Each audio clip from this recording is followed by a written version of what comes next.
Hello everyone, this is वैभव स्नेही और आज हम 15 दिसंबर के द हिंदू न्यूज़पेपर का एनालिसिस करेंगे जिसमें प्रीलिम्स एंड मेंस के लिए जितने भी इंपॉर्टेंट करंट अफेयर्स हैं उनको समझेंगे और हमारी प्रिपरेशन के साथ इंटीग्रेट करेंगे। अगर आपको ये अच्छा लगे वीडियो तो प्लीज़ इसे लाइक करना और रेगुलर वीडियोस के लिए विद्यार्थी या इसके चैनल को सब्सक्राइब भी करें। स्टार्ट करते हैं पहले न्यूज़ से। South Korean lawmakers impeach president for martial law bill. ये बहुत ही इंटरेस्टिंग न्यूज़ है और ये नई अपडेट है।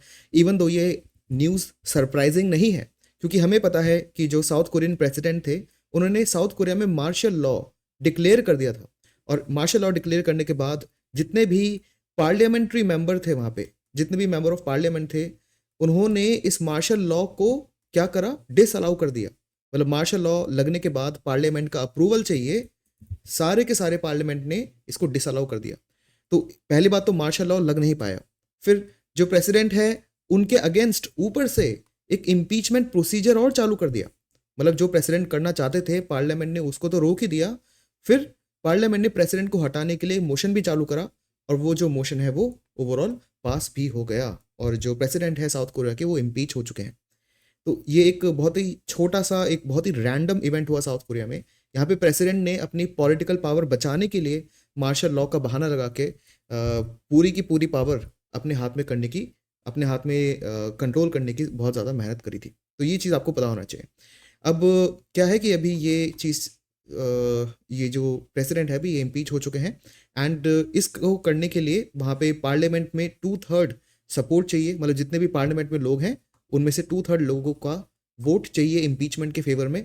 एंड जो 9 कॉन्स्टिट्यूशनल कोर्ट के मेंबर्स हैं साउथ कोरिया के, उसमें से कम 6 का सपोर्ट भी चाहिए। तो ये दोनों प्रोसीजर जब होते हैं तब जाके जो साउथ कोरियन प्रेसिडेंट होते हैं वो इम्पीच हो जाएंगे। तो ये प्रोसीजर आपको थोड़ा सा पता होना चाहिए क्योंकि ये बहुत ही रैंडम और बहुत ही बड़ी न्यूज़ थी और प्रीलिम्स में ऐसे स्टेटमेंट वाइज क्वेश्चंस आ सकते हैं। वो तो बात हो गई प्रीलिम्स की। मेंस के अंदर भी जो कंपैरिजन है वो पूछा जा सकता है क्योंकि अभी इसी लेक्चर में मैं आपको वाइस प्रेसिडेंट के इम्पीचमेंट का प्रोसीजर भी बताऊंगा। तो और कल के जो द हिंदू न्यूज़पेपर एनालिसिस का कल के जो हिंदू न्यूज़पेपर का एनालिसिस था उसमें हमने हाई कोर्ट जज के इम्पीचमेंट का प्रोसीजर डिस्कस करा था। तो क्योंकि इतने सारे इम्पीचमेंट वाले जो टर्म्स हैं वो बार बार न्यूज़ में आ रहे हैं तो उन पे प्रीलिम्स और मेंस में क्वेश्चन बनने के चांसेस बढ़ जाते हैं और ऐसे कंपैरिजन भी आ जाता है। इंडिया का डिफरेंट कंट्री के साथ कंपैरिजन पहले भी बहुत बार पूछा गया है, प्रीलिम्स में भी और मेंस में भी। तो एक बार देख लेते हैं कि दोनों में डिफरेंस क्या है। एक तो चीज़ आपको ध्यान रखनी है कि मार्शल लॉ जैसा कोई जो प्रोसीजर है मार्शल लॉ लगाने का, ऐसी कोई चीज़ कॉन्स्टिट्यूशन में नहीं लिखी है। ये बहुत ध्यान से सुनना आप चीज़। इवन दो आर्टिकल 34 में मार्शल लॉ का मेंशन किया गया है, ठीक है, लेकिन वो प्रोसीजर नहीं बताता कि मार्शल लॉ क्या है। ना तो डेफिनेशन बताता है कॉन्स्टिट्यूशन, ना ही प्रोसीजर बताता है कि मार्शल लॉ के अंदर क्या होगा। ऐसी कोई चीज़ हमारी कॉन्स्टिट्यूशन नहीं बताता। 34 में लिखा है वो जो आर्मी पर्सनल है उनकी जो फंडामेंटल राइट्स हैं उसको डिस्कस करने के लिए लिखा है। लेकिन बस यही लिखा है कि मार्शल लॉ में आर्मी मैन जो है उनकी फंडामेंटल राइट्स कैसे होगी, क्या उनके पास कुछ पावर्स हैं या नहीं। बट ये 2-3 लाइन्स ही लिखी हैं उसमें। मार्शल लॉ क्या है, उसकी डेफिनेशन, वो कैसे लगेगा, उसका प्रोसीजर, ऐसी कोई भी चीज़ कॉन्स्टिट्यूशन में नहीं लिखी है। लेकिन आर्टिकल 352 के अंदर नेशनल इमरजेंसी का जो प्रोविजन है ना, उसको यूज़ करा जा सकता है मार्शल लॉ के लिए। लेकिन फिर भी मार्शल लॉ का डेफिनेशन और प्रोसीजर कॉन्स्टिट्यूशन में नहीं है। ऐसे स्टेटमेंट्स देकर प्रीलिम्स में हमें फंसा दिया जाता है क्योंकि हमें लगता है होगा ही, बट ऐसा नहीं है। ठीक है, साउथ कोरिया के, लेकिन जो है साउथ कोरिया के अंदर मार्शल लॉ का पूरा प्रोसीजर डिफाइंड है। यहाँ पे प्रेसिडेंट डिक्लेयर तो कर सकते हैं मार्शल लॉ, लेकिन उसके बाद लेजिस्लेटिव ओवरसाइट चाहिए। सिंपल सा मतलब है जो उनका पार्लियामेंट है उसका एक रिजोल्यूशन भी पास करेगा मार्शल लॉ का, तब जाके मार्शल लॉ आएगा। अब एक और डिफरेंस आपको पता होना चाहिए इम्पीचमेंट प्रोसीजर के लिए। इंडिया में जब इम्पीचमेंट करा जाता है तो क्या होता है कि राज्यसभा और लोकसभा में जितने भी लोग हैं इनमें से कहीं पर भी इम्पीचमेंट का जो प्रोसीजर है प्रेसिडेंट के अगेंस्ट वो चालू हो सकता है। ठीक है, प्रेसिडेंट के अगेंस्ट राज्यसभा में भी और लोकसभा में भी कहीं भी इम्पीचमेंट का प्रोसीजर चालू हो सकता है। लेकिन किसी भी हाउस में ये इम्पीचमेंट का प्रोसीजर चालू हो रहा है तो कम से कम 25% जो उसके मेंबर ऑफ पार्लियामेंट है उस हाउस के, उनको 25% लोगों को आना पड़ेगा और फिर इनिशिएट करना पड़ेगा इम्पीचमेंट का प्रोसीजर। मतलब ऐसे कोई 10 लोग उठ के नहीं बोल सकते कि हमें प्रेसिडेंट को इम्पीच करना है, नहीं। राज्यसभा के या फिर लोकसभा के 1/4 या फिर 25% मेंबर ऑफ पार्लियामेंट को आना पड़ेगा, तब वो बोल सकते हैं कि हमें प्रेसिडेंट को इम्पीच करना है, उसके बाद जाके वोटिंग होगी। जब वोटिंग होगी तब दोनों हाउस में से 2/3 मेजॉरिटी इन बोथ हाउस से ये पास होगा। तो ये बहुत ही इंटरेस्टिंग है जो आपको ध्यान रखना है। देखो यहाँ पे लिखा है 2/3 मेजॉरिटी इन बोथ हाउस, ये बहुत ही इंटरेस्टिंग है। यहाँ पे मैंने ये नहीं बोला 2/3 मेंबर्स प्रेजेंट एंड वोटिंग, या 2/3 present in voting plus majority of the house, ये भी नहीं बोला मैंने। सिर्फ ये बोला है 2/3 मेजॉरिटी ऑफ द हाउस, मतलब जितने भी लोग राज्यसभा में मेंबर्स हैं, मतलब कितने सीट्स हैं। क्योंकि हो सकता है जिस दिन वोटिंग हो रही हो उस दिन बहुत सारे लोग एब्सेंट हो, तो क्या सिर्फ उनके ही वोट पे 2/3 का रूल लगेगा जो प्रेजेंट है, या फिर एब्सेंट को भी इंक्लूड करा जाएगा? तो प्रेसिडेंट के केस में एब्सेंट को भी इंक्लूड करा जाएगा। मतलब जितनी भी टोटल सीट्स है ना, वो सारी सीट्स का 2/3 कम से कम वोट मिलने चाहिए, तब जाके राज्यसभा में वो बिल पास होगा। लोकसभा में भी जितने टोटल मेंबर्स हैं, जितनी सीट्स हैं, उसमें भी कम से कम उसकी कम से कम 2/3 लोग जो हैं उनको ये पास करना पड़ेगा, तब जाके प्रेसिडेंट का इंडिया में इम्पीचमेंट होगा। यहाँ पर क्या है, यहाँ पर भी यही है, जो पार्लियामेंट के मेंबर्स हैं 2/3 उनका यहाँ पे वोट चाहिए साउथ कोरिया में। लेकिन यहाँ पे जो सुप्रीम कोर्ट है, उनका कॉन्स्टिट्यूशनल कोर्ट है, उसमें 9 में से 6 जजेस का भी अनुमति चाहिए। इंडिया में ऐसा जुडिशरी का वोटिंग वाला इन्वॉल्वमेंट नहीं है। यहाँ पे जुडिशियल इंक्वायरी होती तो है, बट ऐसा नहीं है कि जो जजेस हैं उनको कोई पर्टिकुलर नंबर से वोट करना पड़ेगा, ऐसा कुछ नहीं है इंडिया में। ये चीज़ सिर्फ साउथ कोरिया में है। तो ये डिफरेंस भी आपको पता होना चाहिए, क्योंकि ये बहुत टाइम से न्यूज़ में है और बहुत ही रैंडम न्यूज़ थी, बहुत ही सरप्राइजिंग भी था ये उनका मूव। तो इस पर क्वेश्चन बनने के चांसेस हो जाते हैं। तो प्रीलिम्स में भी पूछा जा सकता है और मेंस में भी। अब क्योंकि साउथ कोरिया बहुत टाइम से न्यूज़ में था, तो उसका मैप भी स्टडी कर लेते हैं, क्योंकि अब इस टाइप से ये प्लेसेस इन न्यूज़ का पार्ट बन चुका है। इवन दो ये मैप मैं बहुत बार डिस्कस कर चुका हूँ, एक आपका रिवीजन हो जाएगा। देखो साउथ कोरिया सिर्फ एक ही कंट्री से बॉर्डर बनाता है, वो है नॉर्थ कोरिया, वो उसके नॉर्दर्न साइड में है। यहाँ पर आ जाता है चाइना इस साइड। तो चाइना और साउथ कोरिया के बीच में है येलो सी। देन जो साउथ कोरिया के राइट साइड में या फिर साउथ कोरिया के ईस्टर्न साइड में जो सी है वो ईस्ट सी है, या फिर आप उसको सी ऑफ जापान भी बोल सकते हो। और साउथ कोरिया के साउथ ईस्ट में एक कंट्री है जापान। तो ये जो पूरी जोग्राफिकल डिस्ट्रीब्यूशन है वो आपको पता होना चाहिए। चलते हैं नेक्स्ट न्यूज़ की तरफ। Conclude European Union India FTA to counter forces of protectionism.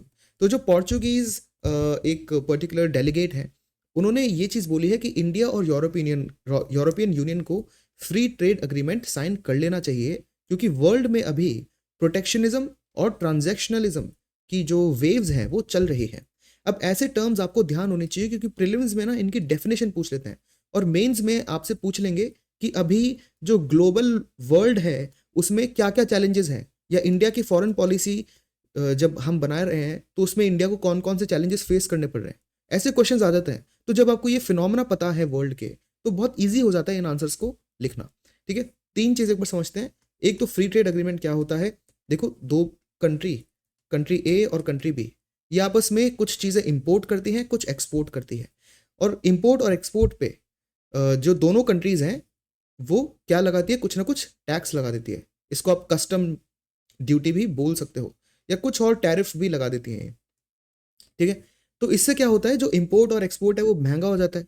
Suppose मुझे कंट्री बी से कोई प्रोडक्ट कंट्री ए के अंदर इंपोर्ट करना है, लेकिन इस पर 50% टैक्स है, तो मेरे लिए ये चीज़ महंगी हो गई। क्योंकि ये चीज़ अगर 100 रुपये की थी तो 50% टैक्स लगने के बाद ये चीज़ 150 की हो जाएगी, तो मैं शायद इसको ना खरीदूं।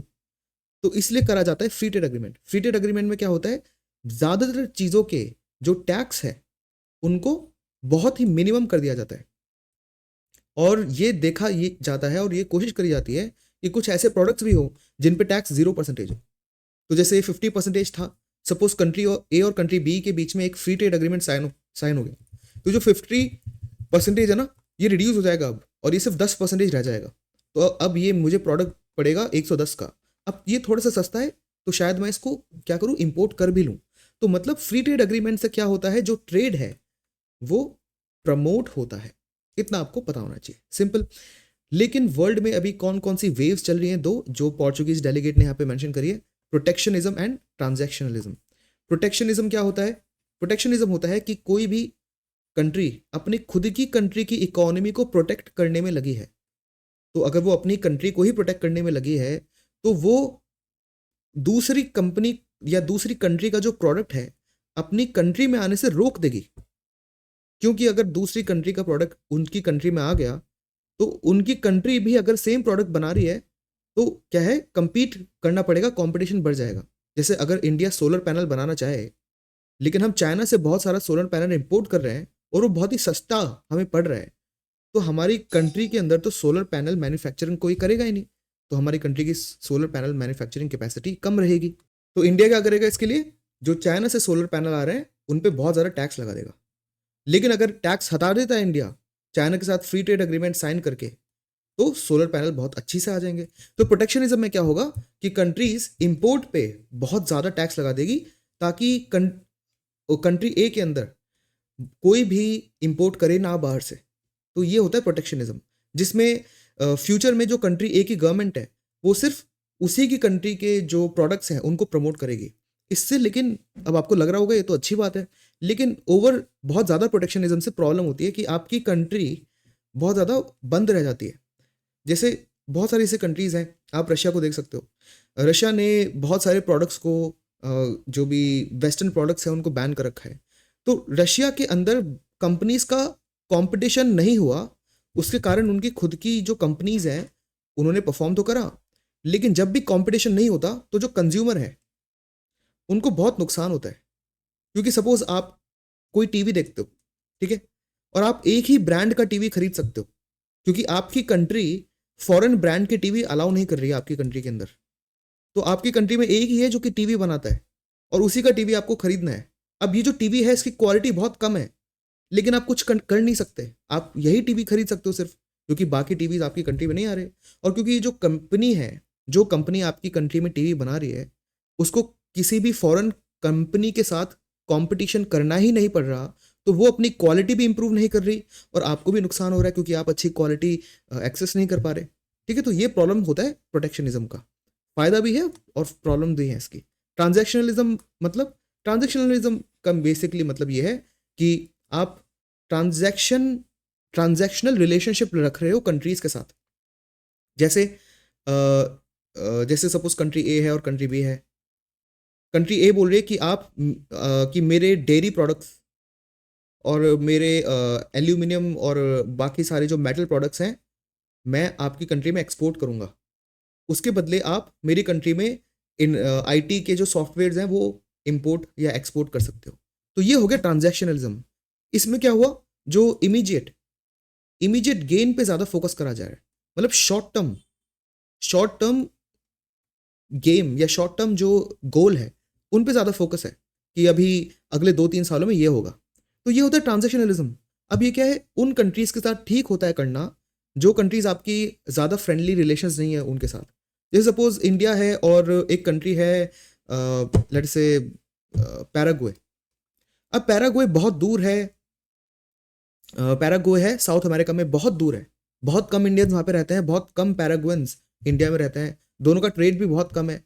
तो इंडिया क्या है, थोड़ा ट्रांजैक्शनल रिलेशनशिप उसके साथ रख सकता है कि भाई शॉर्ट टर्म में हमने ये डील वील कर ली, लेकिन इससे जो लॉन्ग टर्म गोल्स हैं और जो लॉन्ग टर्म वैल्यूज हैं उसको नुकसान होता है। तो जो मेजर कंट्रीज होती है उनको ऐसे ट्रांजैक्शनलिज्म वाली रिलेशनशिप नहीं रखनी होती, उनको वैल्यू क्रिएशन वाली डील रखनी होती है। जैसे इंडिया और यूएस, टेक्निकली देखा जाए तो इंडिया यूएस का नेट एक्सपोर्टर है। मतलब हम जितना, मतलब यूएस हमसे जितना इंपोर्ट करता है ना वो ज़्यादा है कंपेयर टू यूएस हमें जितना एक्सपोर्ट कर रहा है। तो देखा जाए तो यूएस को थोड़ा नुकसान हो रहा है क्योंकि वो हमसे ज़्यादा इंपोर्ट कर रहा है और हमें कम एक्सपोर्ट करता है।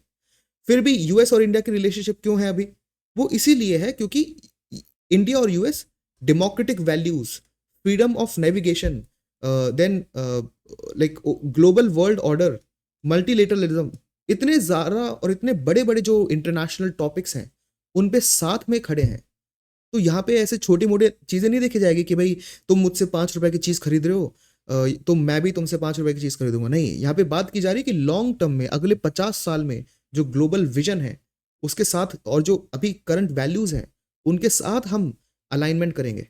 जैसे सपोज आप बहुत ज़्यादा एनवायरमेंटली फ्रेंडली हो, ठीक है, तो आप उसी कंपनी में इन्वेस्ट करोगे जो कि एनवायरमेंटली फ्रेंडली चीज़ें बनाती है, चाहे आपको उससे रिटर्न आपका कम हो।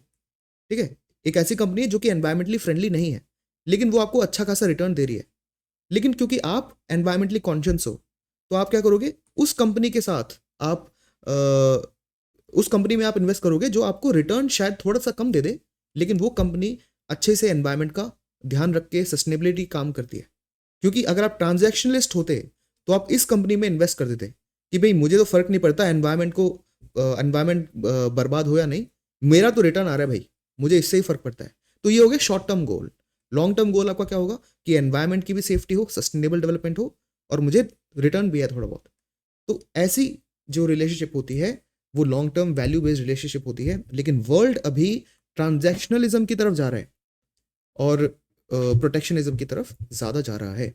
तो इस टाइम पर यह बहुत ज़रूरी है कि इंडिया और यूरोप, या फिर इंडिया और यूरोपियन यूनियन क्या करे, एक फ्री ट्रेड एग्रीमेंट साइन करे, जिससे ट्रेड और जो इंटरनेशनल ट्रेड है वो ग्रो भी करे वापस। ठीक है, तो ये सारी चीज़ें यहाँ पे बोली गई है। मैंने बहुत ज़्यादा डिटेल में एक्सप्लेन करा है, क्योंकि किसी भी तरह से प्रीलिम्स में घुमा फिरा के डेफिनेशन बेस्ड क्वेश्चन अगर आ जाते हैं तो अब आप इजीली सॉल्व कर लोगे, और मेंस में भी आपको कोई भी रैंडम क्वेश्चन ऐसे दिख जाए तो उसको भी आप आसानी से टैकल कर लोगे। ठीक है, तो अगले साल इंडिया और पोर्चुगल की 50 ईयर एनिवर्सरी है रिलेशनशिप की। एक्चुअली 1961 में गोवा इंडिया का पार्ट बन जाता है। वो पहले पोर्चुगीज कॉलोनी थी, बट उसके बाद जो रिलेशनशिप है दोनों कंट्रीज की धीरे धीरे इंप्रूव होती है। यूरोपियन यूनियन ने क्या है, अभी रिसेंटली साउथ अमेरिका का एक कॉमन मार्केट है जिसको मर्कोसर बोलते हैं। जैसे यूरोपियन यूनियन भी तो एक इकोनॉमिक यूनियन है ना यूरोप में, वैसे ही मर्कोसर करके जो साउथ अमेरिकन कंट्रीज है उनका एक इकोनॉमिक ग्रुप है, सिंपल। तो उनके साथ अभी उन्होंने क्या करा है, यूरोपियन यूनियन ने एफटीए साइन करा है। तो यूरोपियन यूनियन एफटीए साइन करने के प्रोसेस में है, तो ये एक अच्छा मोमेंटम मिला हुआ है जिसको इंडिया यूज कर सकता है।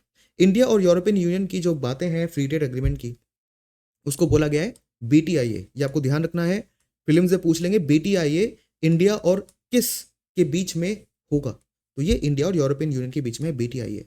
मतलब फ्री ट्रेड एग्रीमेंट के बहुत नाम होते हैं, bilateral trade and investment agreement, ये जो नाम दिया है फ्री ट्रेड एग्रीमेंट का, ये इंडिया और यूरोपियन यूनियन के बीच का है। ठीक है, तो ये आपको ध्यान रखना है। जो इंडिया और यूरोपियन यूनियन के बीच में जो गुड्स का ट्रेड है वो अराउंड $140 बिलियन है। ये आपको ध्यान रखना है, ये डेटा मेंस के लिए बहुत इंपॉर्टेंट है। क्या पता प्रीलिम्स में भी आपसे पूछेंगे नहीं, नंबर नहीं पूछेंगे, एक स्टेटमेंट लिखी होगी जिसमें ये नंबर लिखा होगा, बस आपको इतना बताना होगा कि ये राइट है या रॉन्ग। वो आपसे नंबर नहीं पूछेंगे यूपीएससी में, लेकिन जो वनडे एग्जाम्स हैं उनमें तो डेफिनेटली नंबर भी पूछा जा सकता है, मेंस में आपको लिखना पड़ेगा। ठीक है, और इसी कारण जो यूरोपियन यूनियन है वो इंडिया का लार्जेस्ट ट्रेडिंग पार्टनर है। पोर्चुगल के साथ जो ट्रेड है हमारा बहुत छोटा है, सिर्फ $1 बिलियन का है। बस इतना ही आपको यहाँ पे बताना था। ठीक है, तो आई होप कि ये जो ग्लोबल फिनोमेना है वो आपको समझ में आए हो। MFN clauses freeze won't hit investments in India, Switzerland ने ये बोला है, और इंडियन ऑफिशियल्स भी ये बोल रहे हैं। तो ये क्या न्यूज़ है पूरी, इसके बारे में कल मैंने बहुत डिटेल डिस्कशन करा था। बहुत ही छोटी सी समरी में आपको बता रहा हूँ। अगर आपको बहुत ज़्यादा डिटेल डिस्कशन चाहिए तो प्लीज़ कल वाला ना सिर्फ इतना सा सेक्शन देख लो आप, स्विट्जरलैंड वाला, बस इतना सा ही आप देख लो। और अदरवाइज मैं आपको बहुत ही छोटी सी यहाँ पे समरी दे देता हूँ कि हुआ क्या है। एक्चुअली जब दो कंट्रीज ट्रेड करती हैं, या पहले ट्रेड करा करती थी आज से बहुत साल पहले, इंडिया और स्विट्जरलैंड ही मान लेते हैं, जब दोनों कंट्रीज आपस में ट्रेड कर रही हैं तो क्या है, इंडिया के कुछ ऐसी कंट्रीज होगी जिसको इंडिया थोड़ा सा फेवर करेगा। मतलब अगर इंडिया को लेट से मेटल की ज़रूरत है, तो इंडिया के पास मान लेते हैं 70 ऑप्शन है। तो अब इंडिया 70 कंट्रीज को कॉल करके नहीं बोलेगा कि भाई मुझे मेटल चाहिए। इंडिया की जो फ्रेंडली कंट्रीज है ना, जिसको इंडिया थोड़ा सा फेवर्ड करेगा, उन फेवर्ड नेशंस को इंडिया कॉल करके बोलेगा कि प्लीज़ आपके पास मेटल है तो हमें ट्रेड करना है। तो ऐसे 2 3 4 5 ऐसे कंट्रीज होती थी, 5 कंट्री हो जाती है जिनको इंडिया थोड़ा सा फेवर्ड करेगा, और उनको फेवर्ड नेशंस का इन्होंने टाइटल दे दिया, या फिर आप इसको मोस्ट फेवर्ड नेशन का टाइटल भी बोल सकते हो। तो जो भी इंडिया के क्लोज फ्रेंड्स थे, इंडिया ने उनको मोस्ट फेवर्ड नेशन का टाइटल दे रखा है कि भाई पहले तो मैं सिर्फ इन्हीं से ट्रेड करूंगा, और जब भी मैं इन कंट्रीज के साथ ट्रेड कर रहा हूँ तब आपस में जो हम टैक्सेस है ना उसको भी बहुत कम रखेंगे। ठीक है, और बाकी जितने भी जो कंट्रीज बाकी हैं, अब 100-150 कंट्रीज, उनके साथ इंडिया हाई टैक्स पे ही ट्रेड करेगा और उनको ऐसा कोई फेवर नहीं देगा। फिर आता है वर्ल्ड ट्रेड ऑर्गेनाइजेशन।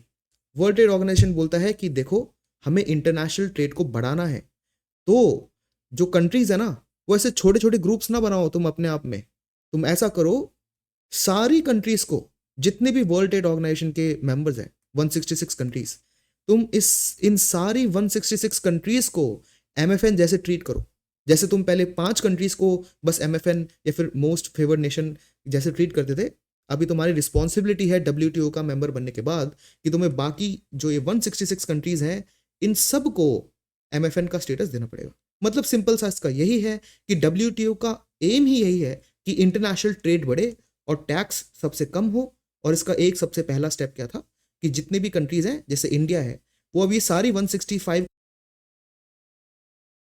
वो इन सारी 155 कंट्रीज को क्या करेगा, फेवर करेगा। जो पहले वो सिर्फ 5 कंट्रीज को फेवर करता था MFN का स्टेटस देके, अब इंडिया ने WTO के सारे मेंबर्स को मोस्ट फेवर्ड नेशन का जो स्टेटस है वो दे दिया है। इसका बेसिकली मतलब यही है।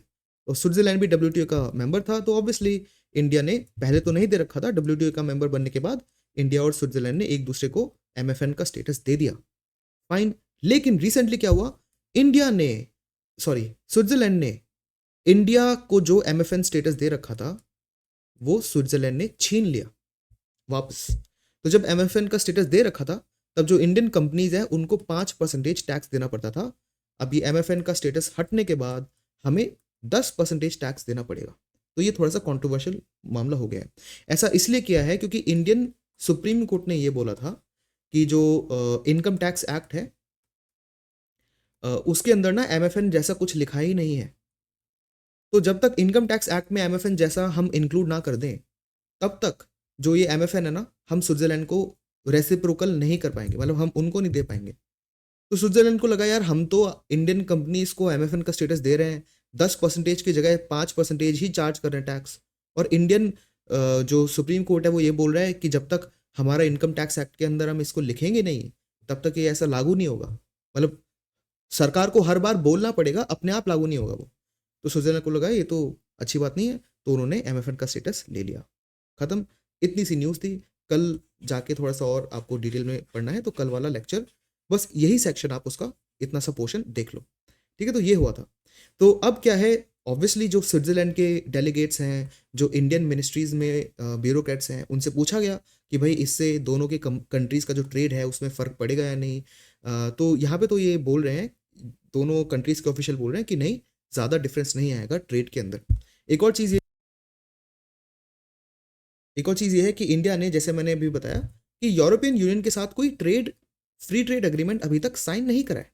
ठीक है, उस पर बात चल रही है जिसको आप BTIA बोलते हो। लेकिन यूरोप में ऐसी कुछ कंट्रीज हैं जो कि यूरोपियन यूनियन की मेंबर नहीं है।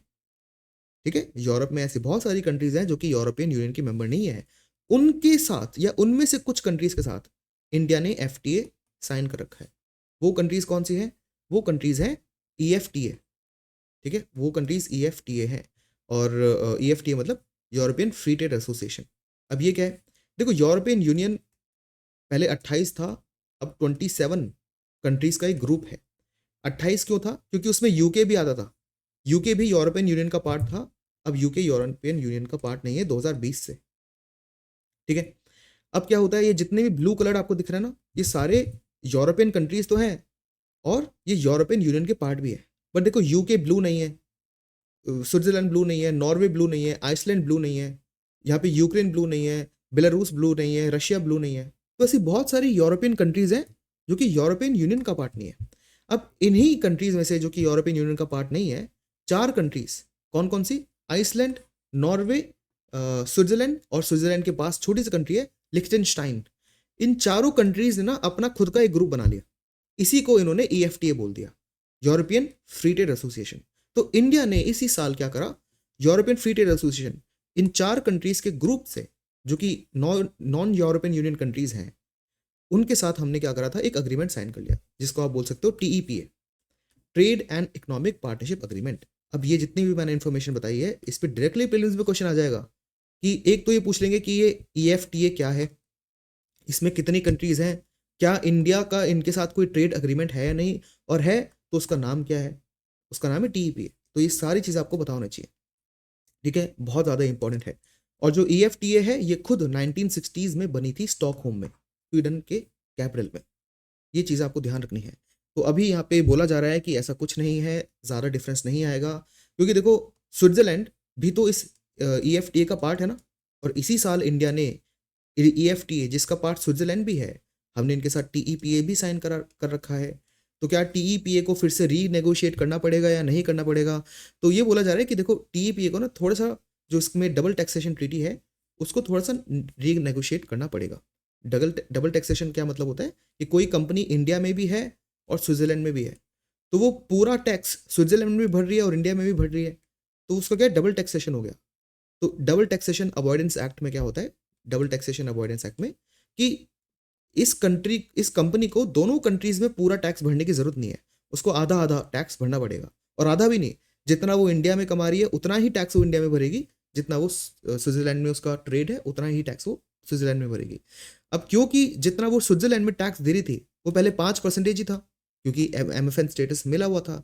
अब एमएफएन स्टेटस हट गया तो 10% होगा। तो ये जो डीटीए है ये भी थोड़ा सा रीनेगोशिएट करना पड़ेगा, क्योंकि स्विट्जरलैंड ईएफटीए का भी पार्ट है, जिसके साथ हमने अभी रिसेंटली डील भी साइन करी थी।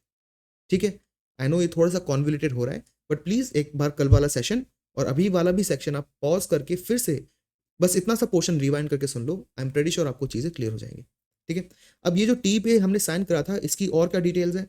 इसकी डिटेल्स ये है कि हमारा एम ये है कि हम $100 बिलियन तक की इन्वेस्टमेंट करना चाहते हैं एक दूसरे की कंट्री में, और इंडिया में 1 मिलियन डायरेक्ट जॉब्स बनाने का यहाँ पे एम है। 1 मिलियन हो जाता है 10 लाख। ठीक है, 10 लाख या फिर 1 मिलियन जॉब्स हम इंडिया में बनाने की कोशिश करेंगे इस पर्टिकुलर टीईपीए से, और $100 बिलियन की इन्वेस्टमेंट होगी। और ये कब तक का टारगेट है? अगले 15 साल का। तो ये सारी चीजें आपको ध्यान रखनी है। ठीक है, चलते हैं नेक्स्ट न्यूज की तरफ। Drones transforming farming market to touch $631 million by 2030। So बहुत इंटरेस्टिंग ये न्यूज़ है। एक्चुअली ड्रोन्स की जो एप्लीकेशन है फार्मिंग में, ये मैं आपको बहुत बार पहले भी बता चुका हूँ। और यहीं पे एक पर्टिकुलर जो बिजनेसमैन है वो बता रहे हैं कि ड्रोन्स का जो फार्मिंग में रोल है और यूज़ है वो धीरे धीरे बढ़ता जा रहा है, और उसके बहुत सारे कारण भी हैं। फॉर एग्जाम्पल, एक तो ये चीज़ इन्होंने यहाँ पे डेटा लिखा है कि अभी तक 7,000 जो ड्रोन्स हैं वो फार्मिंग सेक्टर में डिप्लॉय हो चुके हैं। ये डेटा याद रखने की ज़रूरत नहीं है, बट अब आपको पता होना चाहिए कि ऐसी चीज़ें चल रही हैं। और अभी जो इंडिया का ड्रोन मार्केट है वो अराउंड $150 मिलियन के अराउंड है, और 2030 तक वो $630 मिलियन तक पहुंच जाएगा।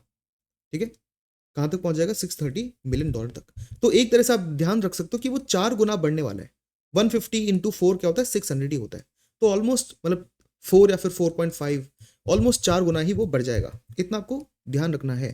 तो अब ये जो डेटा है ये आपसे पूछा नहीं जाएगा कहीं मेंस में, ड्रोन इन एग्रीकल्चर, ये क्वेश्चन आने के बहुत ज़्यादा चांसेस हैं, क्योंकि अभी रिसेंटली नमो ड्रोन दीदी ऐसी स्कीम्स गवर्नमेंट ने लॉन्च करी है। तो I will not be surprise कि ड्रोन्स का जो यूज़ है रूरल एरिया में, या फिर ड्रोन्स का यूज़ स्पेसिफिकली एग्रीकल्चर में ऐसे मेंस में क्वेश्चन बन जाए। तब आपको ये फिगर्स याद नहीं रहे तो एटलीस्ट इतना तो ध्यान रख लेना कि 2030 तक जो ड्रोन्स का मार्केट है एग्रीकल्चर के अंदर वो 4 गुना बढ़ने वाला है। या फिर अगर आप ये ध्यान रख सकते हो कि वो 150 से 630 होने वाला है मिलियन डॉलर्स, तो और भी अच्छी बात। ठीक है, ये आपको ध्यान रखना है। अब ऐसा क्यों हो रहा है कि धीरे धीरे एग्रीकल्चर में ड्रोन्स की जो ग्रोथ है वो बढ़ रही है? सबसे पहले बात तो लेबर शॉर्टेज बहुत ज़्यादा हो रही है, क्योंकि जो नया यूथ है वो थोड़ा ज़्यादा एजुकेटेड हो रहा है, और वो तुरंत लेबर वर्क नहीं करना चाहता, वो थोड़ा सा वेट करता है, एजुकेशन गेन करता है। तो लेबर शॉर्टेज है, और जो लेबर अवेलेबल है उसकी जो कॉस्ट है वो धीरे धीरे बढ़ती जा रही है। एक तो ये हो गया। ठीक है, तो पेस्टिसाइड और फर्टिलाइजर स्प्रे करने के लिए लेबर नहीं है, तो वो सारी चीज़ें ड्रोन से करी जाती है बाय द वे। ठीक है, बहुत ही सिंपल है, एक ड्रोन उड़ रहा है, उसमें आपने एक छोटा सा पेस्टिसाइड या फिर फर्टिलाइजर डिस्पेंसर चिपका दिया, और बस उसको उड़ाओ और वो डिस्पेंस करता रहेगा धीरे धीरे अपने आप ही, और पूरा आपको जो फील्ड है वो हवा से ही पेस्टिसाइड या फिर फर्टिलाइजर से स्प्रे हो जाएगा। और प्रिसीजन भी बढ़ता है, क्योंकि कोई इंसान है वो गलती से बहुत ज़्यादा फर्टिलाइजर और पेस्टिसाइड स्प्रे कर देता है, और ये बहुत बड़ी प्रॉब्लम है कि जो फार्मर्स हैं या जो एग्रीकल्चर लेबरर्स हैं वो बहुत ही ज़्यादा क्वांटिटी में फर्टिलाइजर और पेस्टिसाइड स्प्रे करते हैं। और उससे प्रॉब्लम ये होती है दो। पहली बात तो इतना ज़्यादा फर्टिलाइजर और पेस्टिसाइड स्प्रे करने से फार्मर को खुद को ही हेल्थ इशू हो जाता है। दूसरी चीज़, इतना ज़्यादा ये सब करने से जो बैक्टीरिया वगैरह है या जो फंगस है, वायरस है, वो एक टाइम बाद ना ओवर यूज के कारण एक टाइम बाद वो रिएक्ट करना ही बंद कर देते हैं फर्टिलाइजर और पेस्टिसाइड से। तो ये भी और ज़्यादा प्रॉब्लम्स हो जाती है। अब ड्रोन से ऐसा नहीं होगा। ड्रोन में के अंदर आपने एक कोड डाल दिया कि आप इस टाइम पर ही क्या करोगे, स्प्रे करोगे और इतनी क्वांटिटी में ही करोगे, तो कभी भी ओवर जो स्प्रेइंग है इन केमिकल्स की वो नहीं होगी, ठीक है।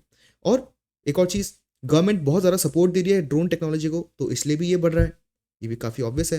गवर्नमेंट सब्सिडी दे रही है, लोन दे रही है, ट्रेनिंग प्रोग्राम भी चला रही है। जो नमो ड्रोन दीदी है, वो एक अभी रिसेंटली स्कीम लॉन्च करी गई है, उसमें यही है कि जो विमेन है या जो गर्ल्स हैं, उनको ड्रोन चलाना सिखाया जाएगा और फिर उनको बहुत ही सस्ता लोन दे के ड्रोन भी दिलाया जाएगा। और फिर ये जो गर्ल्स हैं, ये डेफिनेटली इस ड्रोन की सर्विसेज गांव वालों को प्रोवाइड करेगी, चाहे वो लैंड सर्वे में हो, चाहे वो एग्रीकल्चर में, ये यही सारी चीज़ें करने के लिए हो। तो ड्रोन्स का जो यूज़ है वो धीरे धीरे बढ़ रहा है, गवर्नमेंट बहुत ज़्यादा पुश कर रही है, इसीलिए जो ड्रोन की इकोनॉमी है एग्रीकल्चर के अंदर, उसके बढ़ने के बहुत अच्छे चांसेस है, ठीक है। यही एक छोटा सा न्यूज़ थी। Solid phase alloying can turn metal scrap into high value alloys. अब ये जो रैंडम ये आर्टिकल्स आ जाते हैं, इनकी प्रीलिम्स में बहुत ज़्यादा इंपॉर्टेंस होती है, क्योंकि इनमें ना कुछ टर्म्स लिखे होते हैं, उन्हीं रैंडम टर्म्स को उठा के प्रीलिम्स में पूछ लेते हैं कि ये क्या है, इससे क्या होने वाला है, या कोई भी रैंडम स्टेटमेंट दे देंगे। अब आपको पता नहीं ये आई कहाँ से, आती वो ऐसे रैंडम आर्टिकल से ही है। तो समझते हैं यहाँ पे लिखा क्या होता है। अलॉय क्या है, एक मेटल है वन और एक दूसरा मेटल है, उनको मर्ज कर दिया, उनको मर्ज करके जो एक थर्ड मेटल का मिक्सचर बनता है, इसको ही हम अलॉय बोलते हैं, सिंपल। अब देखते हैं, अब एक और यहाँ पे लिखा है चीज, मेटल स्क्रैप।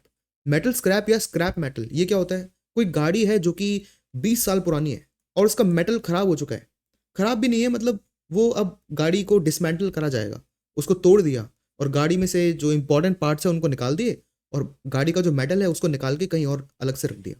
अब उस मेटल का क्या होगा, ठीक है। तो वो मेटल जो होता है वो वेस्ट मेटल होता है, वो स्क्रैप मेटल होता है।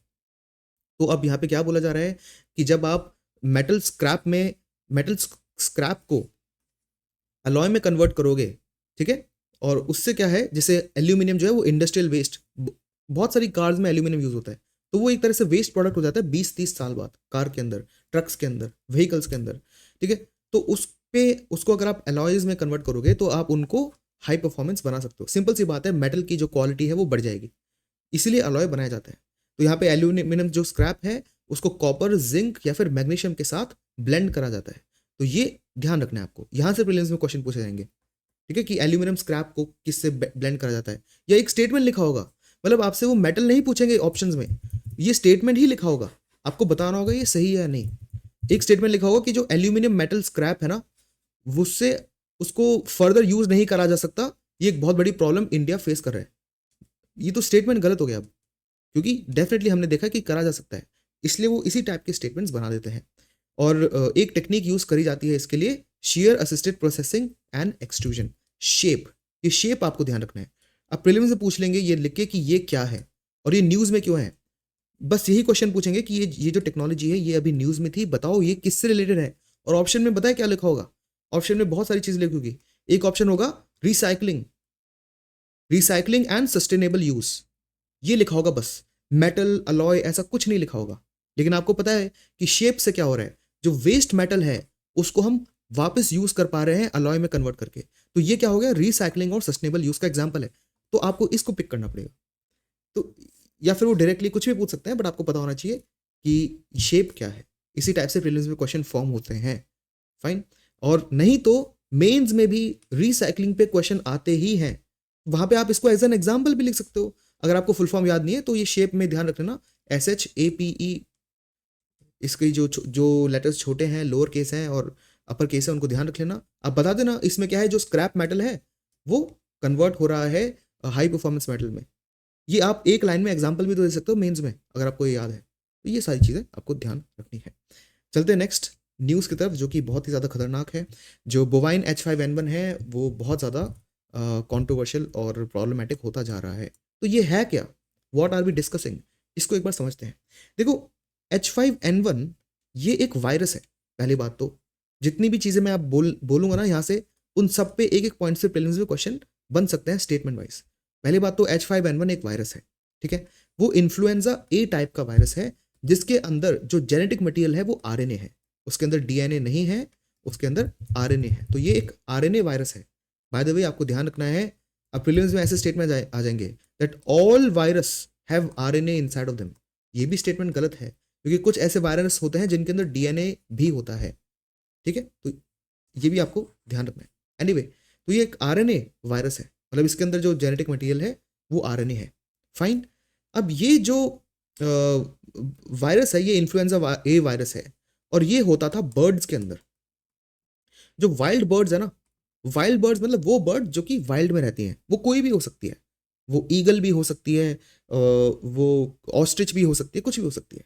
तो वाइल्ड बर्ड्स के अंदर ये H5N1 वायरस एग्जिस्ट करता है। ये अब क्या होता है, ये वाइल्ड बर्ड्स के कारण कैसे ना कैसे करके ये जंप कर जाता है डोमेस्टिक बर्ड्स में। अभी डोमेस्टिक बर्ड्स कौन सी होती है? ये मेनली चिकन है। चिकन हो गई, फिर हैन हो गई, टर्की भी एक टाइप की बर्ड ही होती है जिसको भी कंज्यूम करा जाता है। तो ये जो कंज्यूम करने वाली बर्ड्स होती है ना, इनके अंदर ये फैल गया। ठीक है, ये इनके अंदर जंप कर जाता है, फैल जाता है। और बहुत सारे जो फार्मर्स हैं जो लाइव स्टॉक फार्मिंग करते हैं और चिकन, हैन, टर्की ऐसी बर्ड्स को वो हार्बर करते हैं, उनको बहुत ज़्यादा नुकसान हो गया, क्योंकि जिस चिकन के अंदर H5N1 वायरस पहुंच गया वो बीमार हो गई, है ना। तो उससे क्या होगा, उस चिकन को अब खाया नहीं जा सकता। इसी को बोला गया बर्ड फ्लू, इसी को बोला गया बर्ड फ्लू। लेकिन 97 में देखा गया कि ये जो बर्ड फ्लू है एक इंसान को भी हुआ। हांगकांग में एक ह्यूमन को बर्ड फ्लू हो गया। तो यहां से अब टेंशन चालू हो जाती है। ठीक है, बहुत ज्यादा टेंशन चालू हो जाती है। अब ये वापस न्यूज में क्यों आया है? न्यूज में इसलिए आया क्योंकि 2024 के अंदर देखा गया कि बहुत सारे केसेस इन ह्यूमंस में आने लगे। यूएस में भी बहुत सारे केसेस आने लगे। अब ये इंसानों में केसेस आ कहां से रहे? यूजुअली ये उनमें आ रहे थे जो कि बर्ड की फार्मिंग करते थे। मतलब कोई फार्मर है, उसके वो चिकन को रेस करता है, चिकन के अंदर बर्ड फ्लू था, जंप करके फार्मर में आ गया। इसके चांसेस बहुत कम थे, बट फिर भी आ गया। लेकिन यूएस में पहली बार ऐसा केस देखा गया जहां पे किसी इंसान के अंदर H5N1 है, लेकिन वो फार्मर नहीं है, बर्ड का नहीं है एटलीस्ट। तो उसके अंदर आया कहाँ से हमें नहीं पता। अब ये बहुत बड़ी प्रॉब्लम है, क्योंकि फिलहाल हमने देखा है कि ये जो वायरस है ये एनिमल्स से मैमल्स में जंप कर सकता है। ठीक है, और मैमल्स से डेफिनेटली ह्यूमंस में भी जंप कर सकता है, बर्ड्स से भी ह्यूमंस में जंप कर सकता है। लेकिन अब तक कोई एविडेंस नहीं है कि ये एक इंसान से दूसरे इंसान में पहुंच जाए। ठीक है, ये आपको ध्यान रखना है कि human to human transmission H5N1 flu का अब तक नहीं देखा गया है। ऐसे स्टेटमेंट्स प्रीलिम्स बहुत मजे से बनाता है। वो लिख देगा कि ह्यूमन टू ह्यूमन ट्रांसमिशन मिला है रिसेंटली H5N1 का, ऐसा कुछ नहीं हुआ है। तो वो स्टेटमेंट गलत है। सही स्टेटमेंट क्या है कि अब तक ह्यूमन टू ह्यूमन ट्रांसमिशन नहीं मिला है। लेकिन क्योंकि यूएस में इस इंसान को हो गया H5N1 और इसका सोर्स हमें नहीं पता, तो डर ये है कि कहीं ये ह्यूमन से आया ना हो। लेकिन अब तक प्रूव नहीं हुआ है। अगर ये ह्यूमन टू ह्यूमन ट्रांसमिट हुआ है तो क्या H5N1 एक पैंडेमिक बन सकता है या नहीं, ये एक बहुत बड़ा क्वेश्चन है। ठीक है, यही सारी चीज़ें इन आर्टिकल्स में लिखी है। H5N1 मैं 1 महीने से डिस्कस कर रहा हूँ, तो ये कोई नई चीज़ नहीं है। कल भी डिस्कस करी थी मैंने इनफैक्ट थोड़ा सा पोर्शन इसका। एनीवे, और क्या प्रॉब्लम है इस H5N1 की?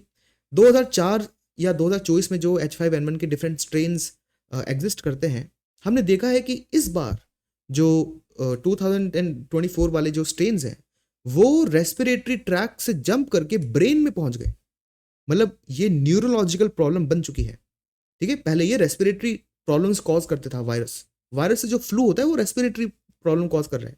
लेकिन हमने देखा है कि ये जो है ब्लड ब्रेन बैरियर को क्रॉस करके ब्रेन के अंदर न्यूरोलॉजिकल प्रॉब्लम्स भी कॉज कर रहा है, सिर्फ मैमल्स में नहीं, ह्यूमंस के अंदर भी। तो ये एक बहुत बड़ी प्रॉब्लम हो रही है। ठीक है, और यहाँ पे एक टर्म यूज करा है H5N1 क्लेड। क्लेड अभी वो ना प्रीलिम्स में लिख देंगे कि क्लेड क्या है, या फिर बायोलॉजी में क्लेड क्या है। ऐसा कोई भी रैंडम क्वेश्चन बना सकते हैं, वो उनका कोई पता नहीं। एनीवे, क्लेड का मतलब होता है टाइप या डिफरेंट टाइप, डिफरेंट स्ट्रेन। इतना ही आपको ध्यान रखना है। तो यही न्यूज़ थी। चलते नेक्स्ट न्यूज़ पर। Can vice president be impeached? अब प्रेसिडेंट का इम्पीचमेंट प्रोसीजर मैंने डिस्कस करा स्टार्टिंग में। अब वाइस प्रेसिडेंट का जो प्रोसीजर है इम्पीचमेंट का वो डिस्कस करते हैं। एक्चुअली क्या है कि ये हम न्यूज़ भी क्यों बनी, क्योंकि बहुत सारे जो अपोजिशन मेंबर्स हैं वो जगदीप धनखड़ जी जो कि इंडिया के अभी वाइस प्रेसिडेंट हैं, या फिर जो वाइस प्रेसिडेंट होते हैं वो हमारे राज्यसभा के वही चेयरमैन भी होते हैं। तो वाइस प्रेसिडेंट कंट्री के राज्यसभा के चेयरमैन भी होते हैं।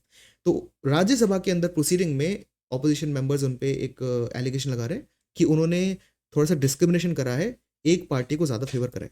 अब ये एलिगेशन कितने सही है कितने गलत हैं उस डिस्कशन में हमें नहीं जाना। हमें तो बस यूपीएससी के पर्सपेक्टिव से ये ज़रूरी है, क्योंकि वाइस प्रेसिडेंट का इम्पीचमेंट न्यूज़ में आ गया है तो उस प्रोसीजर को समझना अब ज़रूरी हो जाता है, क्योंकि उस पर क्वेश्चंस बनने के चांसेस बढ़ जाते हैं बस। तो वाइस प्रेसिडेंट जो है वो कंट्री की सेकंड हाईएस्ट कॉन्स्टिट्यूशनल अथॉरिटी है। मतलब वाइस प्रेसिडेंट प्राइम मिनिस्टर से भी ऊपर आते हैं बाय द वे। सबसे ऊपर आता है प्रेसिडेंट, फिर vice president.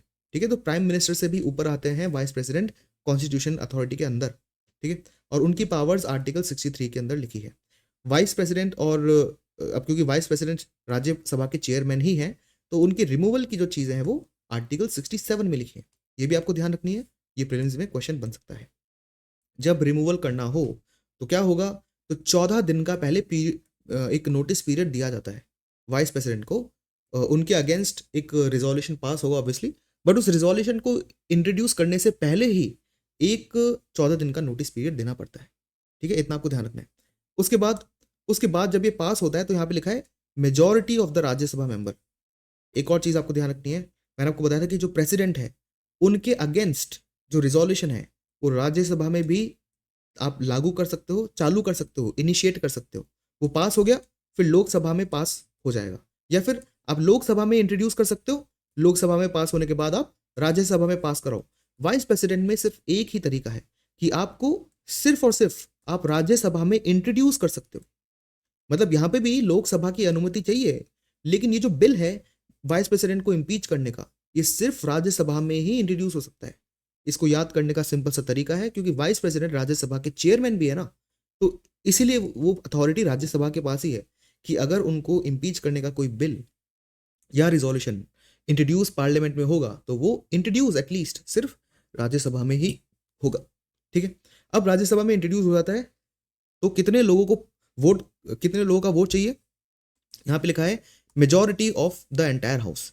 Majority of the entire members of the house मतलब 50% जितनी भी सीट्स हैं, चाहे उस दिन लोग आए भी ना, फर्क नहीं पड़ता, टोटल जितनी भी सीट्स हैं उस हाउस में, या टोटल जितने भी मेंबर्स एक्चुअली हैं उस हाउस में, वो उनका 50% और उनसे ज़्यादा वोटिंग होनी चाहिए। मतलब सपोज जैसे राज्यसभा में 250 मेंबर ऑफ पार्लियामेंट आता है मान लेते हैं, तो 250 का आधा हो गया 125, लेकिन उस दिन कितने प्रेजेंट थे, उस दिन प्रेजेंट थे 150 का आधा हो गया 75। तो यहाँ पे मैं ये नहीं कह रहा कि जितने मेंबर प्रेजेंट एंड वोटिंग है उनका 50% होना चाहिए, नहीं, चाहे 150 ही प्रेजेंट हो, लेकिन जो टोटल मेंबरशिप है पूरे राज्यसभा की, तो तब भी 125 लोगों को वोट करना पड़ेगा, क्योंकि वो टोटल मेंबरशिप है हाउस की, उसका 50%। ठीक है, मेजॉरिटी ऑफ द हाउस का ये मतलब है। और फिर ये लोकसभा में भी यही रूल लगेगा, टोटल जितने भी मेंबर्स हैं उनका 50% की वोटिंग चाहिए इस रिजोल्यूशन के फेवर में। प्रेसिडेंट में क्या था, 2/3% of the total membership of the house, यहाँ पर क्या है 50% of the membership of the house, जिसको आप बोल सकते हो मेजॉरिटी। यहाँ पे 50% लिखा नहीं है, यहाँ पे मेजॉरिटी वर्ड लिखा है, लेकिन उसका मतलब यही है। ठीक है, तो ऐसे इम्पीचमेंट होता है। चलते हैं नेक्स्ट और लास्ट न्यूज़ की तरफ। How can gene therapy cure haemophilia A. इस पे मैंने कल भी डिस्कशन किया था, इस बार ये फिर से आ गया है, तो इसमें जो कुछ ऐसे डिटेल्स हैं जो कल नहीं थी तो उनको एक्स्ट्रा में डिस्कस करूंगा। तो एक चीज़ मैं आपको बता देता हूँ कि यहाँ पे हो क्या रहा है। सिंपल सी एक चीज़ है, आपको ध्यान रखना है, आपकी बॉडी में हर जगह सेल्स हैं। ठीक है, सेल्स के अंदर न्यूक्लियस होता है, न्यूक्लियस के अंदर होता है डीएनए। ठीक है, न्यूक्लियस के अंदर होता है डीएनए। अब डीएनए के बहुत सारे काम हैं, एक बहुत जो उसका इंपॉर्टेंट काम है डीएनए का, वो ये है कि वो सेल्स को बताता है उनको करना क्या है। तो डीएनए में क्या है, इंस्ट्रक्शंस लिखे हैं। ठीक है, डीएनए में इंस्ट्रक्शंस लिखे हैं। तो और एक और चीज आपको ध्यान रखनी है कि आपकी बॉडी के हर सेल में सेम डीएनए ही होता है। हाँ, जैसे आपकी एज बढ़ती है तो डीएनए में बहुत ही छोटे छोटे बदलाव आ सकता है डिफरेंट बॉडी पार्ट्स के, बट ओवरऑल इन जनरल आपके हर सेल में सेम ही डीएनए होता है। तो आपके रेड ब्लड सेल में भी वही डीएनए है जो आपके लिवर सेल के अंदर है, लेकिन लिवर सेल जो है ना, वो डीएनए का वही पोर्शन पढ़ रहा है जिसमें लिवर सेल के इंस्ट्रक्शन लिखे हैं। ठीक है, क्योंकि जो डीएनए है उसमें सारे इंस्ट्रक्शन लिखे हैं, तो रेड ब्लड सेल डीएनए का वही पोर्शन पढ़ेगा जो रेड ब्लड सेल के काम का है, वही इंस्ट्रक्शन पढ़ेगा, और लिवर सेल डीएनए का वही पोर्शन पढ़ेगा, वही इंस्ट्रक्शंस पढ़ेगा जो लिवर सेल के काम का है। Simple. Now red blood cells हैं या फिर जो ब्लड सेल्स हैं या हमारी बॉडी के जितने भी सेल्स हैं, वो डेफिनेटली डीएनए का इंस्ट्रक्शन पढ़ते हैं और देखते हैं कि उनको क्या करना है, क्या नहीं करना है। लेकिन आप खुद सोचो, अगर डीएनए में इंस्ट्रक्शन गलत लिखा हो तो, या डीएनए का कोई इंस्ट्रक्शन है वो मिसिंग है, उसमें है ही नहीं, तो ऑब्वियसली वो काम सेल बाकी काम तो कर लेगा, लेकिन जो इंस्ट्रक्शन मिस हो गया वो काम सेल नहीं कर पाएगा। और यही होता है हीमोफीलिया के अंदर। हीमोफीलिया में क्या होता है, एक्स क्रोमोसोम के अंदर एक फॉल्टी जीन होता है। जीन कुछ नहीं, जीन इंस्ट्रक्शन ही होता है, मतलब डीएनए का वो पोर्शन जो आपको एक पर्टिकुलर इंस्ट्रक्शन दे रहा है, ये दूसरा इंस्ट्रक्शन दे रहा है, ये तीसरा इंस्ट्रक्शन दे रहा है, तो ये एक इंस्ट्रक्शन का एक यूनिट है ना, इसी को जीन बोल देता है। ठीक है, तो कोई ऐसा छोटा सा इंस्ट्रक्शन है जो कि फॉल्टी है, जो खराब है, तो वो काम जो है सेल कर नहीं पाएगा। आपकी बॉडी, वो इंस्ट्रक्शंस आपकी बॉडी में मिसिंग है, तो वो काम किसी की बॉडी कर ही नहीं पाएगी। और ये कभी कभी एक्स क्रोमोसोम के अंदर ऐसे कुछ लोगों के फॉल्टी जीन आ जाते हैं, और ये हेरिडिटरी कंडीशन है। मतलब ये जो फॉल्ट आ गया ना डीएनए में, डीएनए के एक्स क्रोमोसोम में, वो पेरेंट्स से चिल्ड्रन में ट्रांसफर भी हो सकता है। इससे क्या होता है, अगर ये फॉल्टी जीन नहीं है तो, अगर ये मतलब ये फॉल्टी जीन है तो, अगर कोई जीन फॉल्टी हो गया तो उसका जो इंस्ट्रक्शन था वो मिल नहीं पाएगा बॉडी को। और ये कौन सा इंस्ट्रक्शन था, ये वो इंस्ट्रक्शन है जो कि आपकी ब्लड में, आपको आपके ब्लड में इंस्ट्रक्शन देता है कि ब्लड में ऐसा कोई क्लॉटिंग फैक्टर हो जिससे अगर किसी की स्किन में चोट आ गई तो जो ब्लड है वो तेजी से बाहर निकलेगा। ठीक है, ब्लड क्या करेगा, स्किन में चोट आने से तेजी से बाहर निकलेगा। लेकिन अगर आपके ब्लड में क्लॉटिंग फैक्टर होता है तो कुछ ही सेकंड्स के बाद जो ब्लड है ना वो रुक जाएगा, और जो ब्लड फ्लो है वो रुक जाएगा। ऐसे ब्लड क्लॉटिंग बन जाती है यहाँ पे। ये आपने भी ऑब्जर्व करा होगा, आपके स्किन में चोट लगी, कुछ टाइम तक ब्लड ब्लड निकालता है, फिर अपने आप रुक जाता है। वो क्यों है, क्योंकि आपके ब्लड में क्लॉटिंग फैक्टर है, और आपके डीएनए बताता है बॉडी को कि भाई क्लॉटिंग फैक्टर बना के रखो, ताकि चोट लगे तो ब्लड ऐसा नहीं हो कि रुके ही ना फ्लो करना बॉडी के बाहर। लेकिन अगर ये इंस्ट्रक्शन मिसिंग है बॉडी में तो क्या होगा, तो ये क्लॉटिंग फैक्टर जो है वो बॉडी बनाती ही नहीं है, सिंपल। और इससे लोगों की डेथ भी हो जाती है एक्स्ट्रा ब्लीडिंग से। तो जीन थेरेपी क्या होती है, अब एक अच्छा वो भी डिस्कस करते हैं। ठीक है, तो बाय द वे ये दो टाइप के हीमोफीलिया होते हैं। इसी कंडीशन को हीमोफीलिया बोलते हैं, जहाँ पे आपका जो बॉडी है वो क्लॉटिंग फैक्टर नहीं बना पाती। दो टाइप के क्लॉटिंग फैक्टर होते हैं, क्लॉटिंग फैक्टर 9 और क्लॉटिंग फैक्टर 8। क्लॉटिंग फैक्टर 8 वो है जिसके ना होने पर हम इसको हीमोफीलिया ए बोल देते हैं, और अगर क्लॉटिंग फैक्टर 9 नहीं है तो हम उस कंडीशन को हीमोफीलिया बी बोल देते हैं। बस दोनों में इतना ही डिफरेंस है, इतना ही आपको जानना है, और इसी से क्वेश्चंस बनेंगे प्रीलिम्स में। बायोटेक्नोलॉजी पे बहुत भर भर के क्वेश्चन पूछती है प्रीलिम्स, तो ये आपको ध्यान रखना है। ठीक है, अब इसकी बहुत सारी टेक्नोलॉजी है या बहुत सारे ट्रीटमेंट ऑलरेडी एग्जिस्ट करते हैं। एक था रिप्लेसमेंट थेरेपी, जिसमें ना बाहर से इन क्लॉटिंग फैक्टर्स को इंजेक्शन से लोगों की बॉडी में डाला जाता था। लेकिन इससे क्या होता है कि कभी कभी हमारी बॉडी का ना जो इम्यून सिस्टम है, हमारी बॉडी के इम्यून सिस्टम को लगता है ये कोई डिजीज हमारी बॉडी में आ गई है, तो वो इस क्लॉटिंग फैक्टर को डिस्ट्रॉय कर देती है। तो एक तो ये नुकसान होता है नॉर्मल रिप्लेसमेंट थेरेपी का। एक और थेरेपी होती है जिसको आपको कहते हो डेस्मोप्रेसिन। ये एक टाइप का हार्मोन है। ठीक है, ये क्या है, ये इसको हमारी बॉडी में इंजेक्ट करा जाता है, तो इससे भी कुछ रिलीफ मिलता है क्लॉटिंग का। लेकिन ये जो बहुत ही बेसिक सा हीमोफीलिया है ना, उसको ही मैनेज कर सकता है। कोई अगर सीवियर हीमोफीलिया ए या हीमोफीलिया बी हो गया तो उसको ये मैनेज नहीं कर पाता।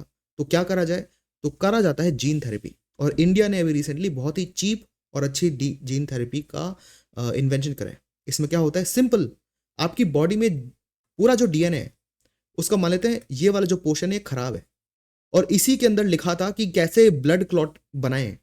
अब वो खराब है तो ये इंस्ट्रक्शन है ही नहीं बॉडी के पास, तो बॉडी ब्लड क्लॉट नहीं बना रही। तो हम क्या करेंगे, बस इतना सा जो डीएनए का पोर्शन है, एक जीन हम बॉडी के अंदर इंट्रोड्यूस कर देंगे।